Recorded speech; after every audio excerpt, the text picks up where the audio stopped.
It's Mental Health Awareness Month. Now, this is really, strictly speaking, an American thing, sponsored by American companies and intended for American social media and so on. But this is the internet, and these kind of days, months, and so on tend to bleed beyond the boundaries of whatever nation is supposed to be talking about it, and other people pick it up. So I figured I might, as someone with mental health issues, I thought I might pick it up and do a little series of videos this week, possibly into next week, about the various issues that they want to bring up. A lot of it is about handling your condition.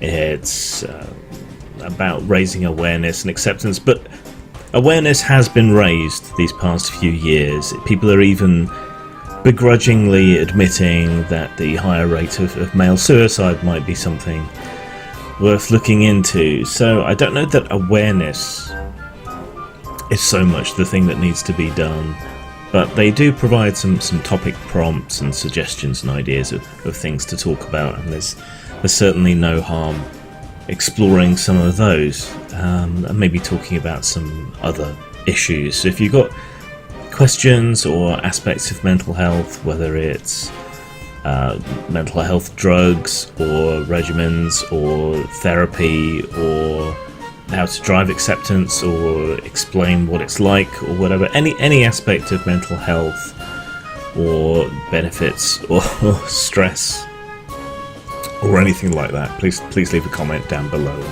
and I'll try and get to it. And one of the topics that they want you to tackle this month, to shape discussion around, is humour, and how humour is good for you, good for your mental health, decreases stress, can boost your immune system, activate your brain in certain ways, all that kind of thing. Some of it is a bit questionable what they got there, but that's in the official material. And yeah, humour is good. Humour can help. It's long been a coping mechanism for dark things, and I think a lot of people who have depression, which is what I suffer from, or other mental health conditions, they use humour as a way to cope. Now, unfortunately, the benefits of that, the benefits of being able to do that, are somewhat curtailed by the social context in which we often find ourselves now. So if you make a bad taste mental health joke, even if you're a sufferer, you're likely to be called up on it somehow, or told it's inappropriate. And that's from one side of the social context. From the other side, people will question whether you're actually depressed if you're making jokes and laughing and so on. Somehow that makes you no longer deserving, or you must be faking it, or it reinforces their idea that depression is just feeling a little bit sad and you can joke and whatever your way out of it. That's not really how it works at all. For example, were I to make the joke that I'd kill myself, but I just can't find the energy.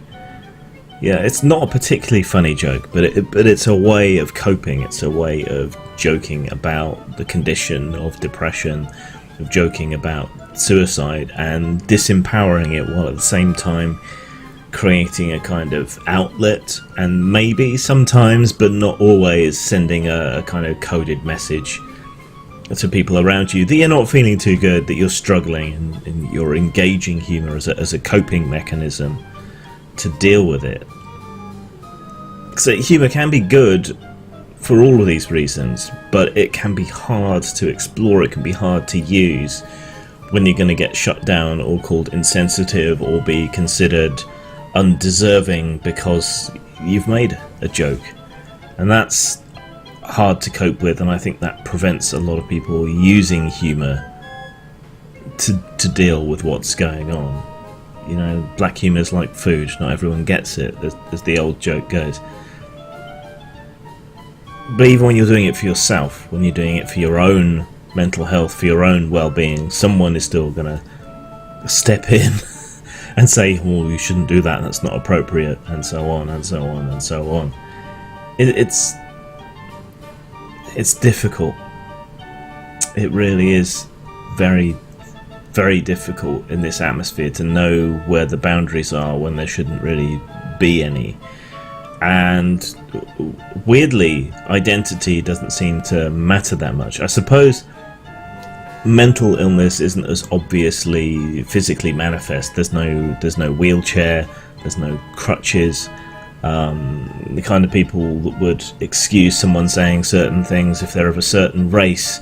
There's no public signifier that you're depressed. Your skin doesn't change colour, your genitals don't change shape. Yeah, it's not obvious to anybody that you're a sufferer unless you point it out.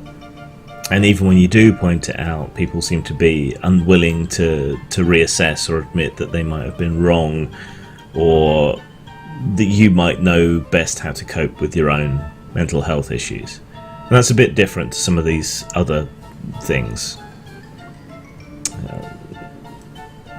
Sometimes distance can be good. It can give you an objective viewpoint on something. So if someone's making claims about racism or sexism or whatever else, then an objective distanced viewpoint can be a really useful and good thing for examining those claims and seeing if they're true. But here we're not talking about something external, we're talking about something internal.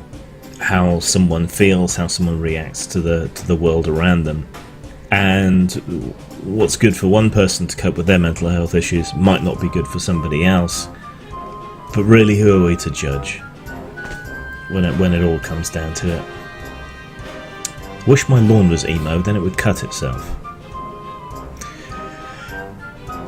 I think that kind of sketches out the whole space of where I'm at with humour. It's something I use, but increasingly as the years go by, I've found society to be less and less accepting of the kind of black and dark humour that helps me to cope. And so I've tended to rein it in more and more, because for all the jokes might make me feel better, the reaction, even though I think it's wrong, even though I can dismiss it, the reaction is more stress than is relieved from making the joke in the first place. Now, seeking out things that other people have done that have made you laugh, someone's comedy stand-up routine, or a funny book that you like to reread, these are other ways of coping. It's just the things that you do yourself can often end up causing more harm than good, and that's an unhealthy and unhelpful state of affairs to be in.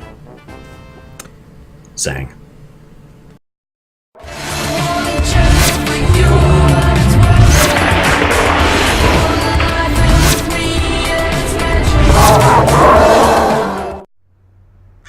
What the hell are you all still doing here? What, are you in love with my ass or something? Well, why don't you just get up off that couch and come here and kiss me on my ass then? Jesus Christ. Oh, well, fine. It is now official. You have just wasted most of my fucking day.